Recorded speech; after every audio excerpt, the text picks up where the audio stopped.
Look at this.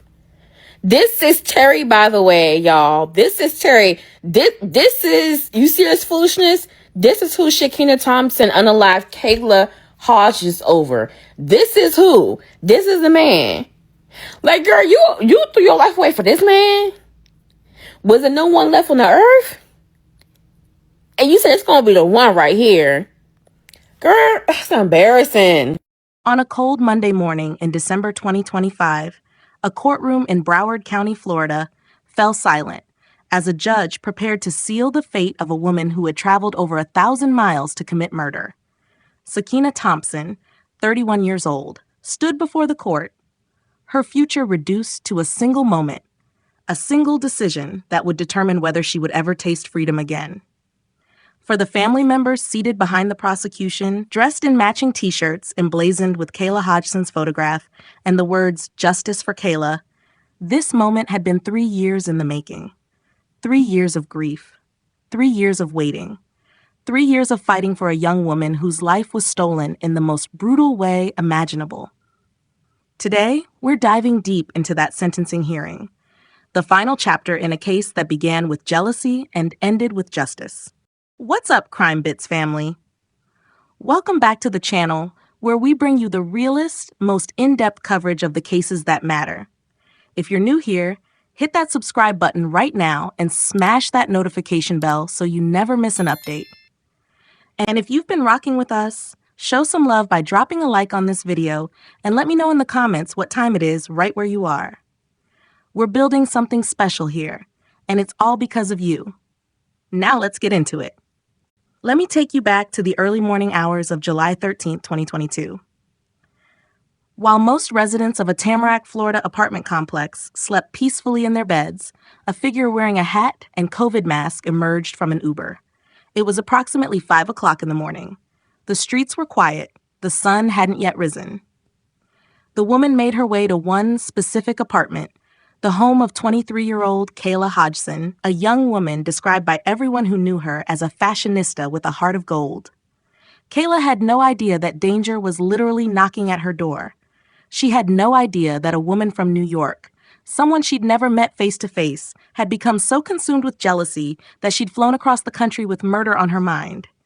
That woman was Sakiyna Thompson, and her motive was as old as time itself, jealousy over a man. Thompson's ex-boyfriend had moved on with Kayla, and Thompson simply couldn't accept it. So she did something unthinkable. She booked a flight from New York to South Florida. She created a fraudulent Uber account under a fake name.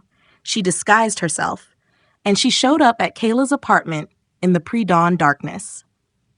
What happened inside that apartment was nothing short of horrific. Kayla was stabbed multiple times in what prosecutors would later describe as a jealous rage. A brutal, sustained attack that left no doubt about Thompson's intentions. After the killing, Thompson changed into Kayla's clothes, attempted to clean up portions of the crime scene, and fled. She made her way back to her hotel, then caught a flight back to New York, probably believing she'd gotten away with it. But she hadn't. On August 3, 2022, police arrested Thompson in Springfield Gardens, New York, and brought her back to Florida to face the consequences of what she'd done. Fast forward to October 2025, and the case finally went to trial. The question before the jury was stark and simple. Was this cold-blooded, premeditated murder, or was it self-defense? In a move that shocked court observers, Thompson took the witness stand and told her version of events. According to her testimony, she hadn't traveled to Florida to kill anyone. She'd simply wanted to have a woman-to-woman conversation with Kayla about the fact that they were dating the same man. Just a talk, nothing more. But that talk, according to Thompson, went horribly wrong. She claimed Kayla attacked her first, hitting her over the head, punching her in the face, and cutting her stomach with a piece of glass. Thompson told the jury she was 2 months pregnant at the time and feared for her unborn child's life. In her telling, she was the victim, not the aggressor. She said she blacked out during the struggle and couldn't even remember stabbing Kayla. It was a dramatic testimony delivered with apparent emotion. But the prosecution wasn't buying it, and they made sure the jury understood why. Assistant State Prosecutor Tanya Johnson laid out the evidence methodically. The cross-country flight, the disguise, the fake Uber account, the 5 a.m. arrival, the deliberate planning. She reminded jurors that Kayla was violated and brutally murdered in her own home, a place where she should have been safest. Every piece of evidence pointed to one undeniable conclusion. This was murder, plain and simple. After 4 hours of closing arguments, the jury retired to deliberate. How long do you think it took them to reach a verdict? 4 hours to match the closing arguments? 2 hours?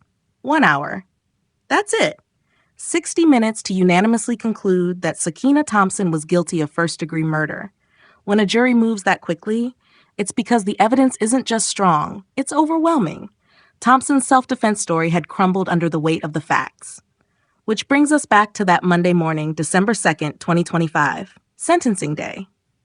The day Kayla's family had been waiting for since that terrible morning in July 2022. Before the judge announced Thompson's sentence, the courtroom belonged to Kayla's family. One by one, 10 people who loved her stood up to speak, to remember Kayla, to confront her killer, and to make sure everyone understood the magnitude of what had been taken from them.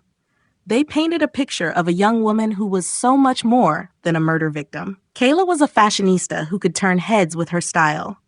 She was someone with a loving personality who would help anyone who needed it. She was an amazing daughter who made her parents proud. She was a big sister who her siblings looked up to. She was a niece, a granddaughter, a cousin, and a friend who brought light into every room she entered. But their words weren't just about remembrance. They were about accountability. One of Kayla's cousins stood up and looked directly at Thompson. The words that came next were searing, raw, and brutally honest. The cousin called Thompson wicked for what she'd done, then zeroed in on the heart of the crime, the jealousy that had consumed Thompson so completely that it drove her to murder. The cousin referenced Kayla's Instagram handle, OnePrincessK, and asked Thompson to imagine what she felt every time she searched for Kayla online. What did Thompson see? A beautiful girl with a vibrant personality, everything Thompson wasn't. The cousin suggested that Thompson's jealousy was so all-consuming that she wanted to damage Kayla's face, which is why the attack was so brutal, so personal, so vicious. It was a devastating observation, cutting right to the psychological core of the crime. This wasn't just about killing a rival. It was about destroying someone Thompson believed had everything she didn't. Another family member took aim at Thompson's testimony, specifically her claim that she'd blacked out and couldn't remember the killing. They didn't hold back, calling the blackout story a crock of garbage. They expressed outrage that Thompson had the audacity to stand on the witness stand and waste taxpayer dollars with what they viewed as a complete fabrication designed to dodge responsibility. The family members also talked about Thompson's behavior throughout the 3-year legal process. They said she'd shown no remorse.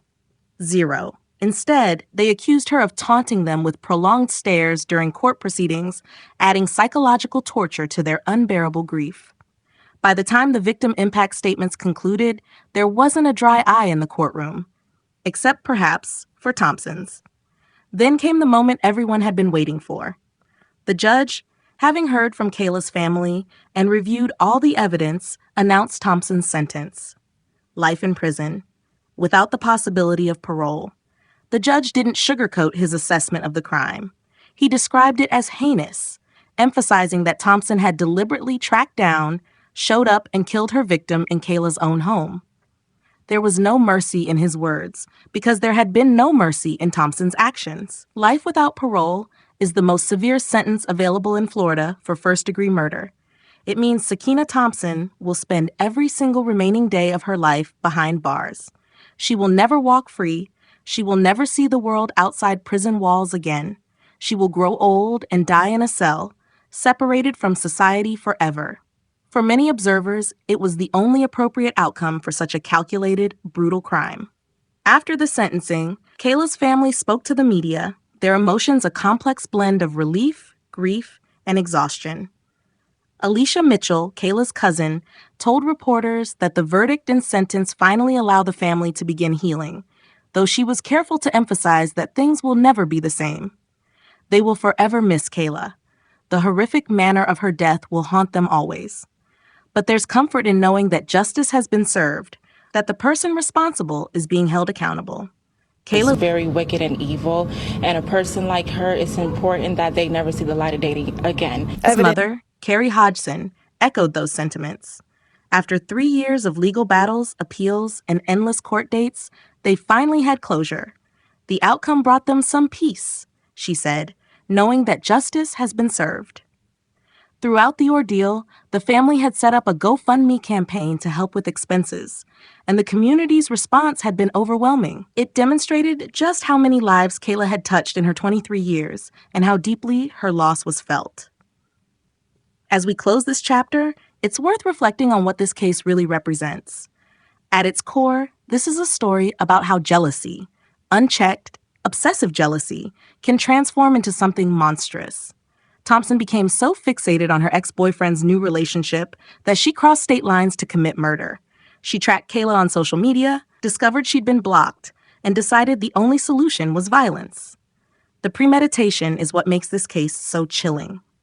This wasn't a crime of passion in the heat of the moment. Thompson had time to think, time to plan, time to reconsider. She could have turned back at any point, when she booked the flight, when she landed in Florida, when she got in that Uber, when she stood outside Kayla's door. But she didn't. And now, she'll spend the rest of her life paying for that decision. Sakiyna Thompson's life sentence marks the end of a painful journey for everyone touched by this tragedy. While no sentence can bring Kayla back or erase the trauma of her violent death, it ensures that her killer will face maximum consequences. As we remember this case, let's remember Kayla Hodgson, not as a victim, but as the vibrant, loving, beautiful young woman her family describes. A woman who deserved so much more than 23 years. To Kayla's family, your strength has been remarkable. Your fight for justice has inspired many, and Kayla's memory lives on through you. Justice finally has been served. If this case moved you, if you've been following along with us from the beginning, show your support by hitting that like button and dropping a comment below with your thoughts on the sentence. Sakiyna Thompson flew from New York to Florida after discovering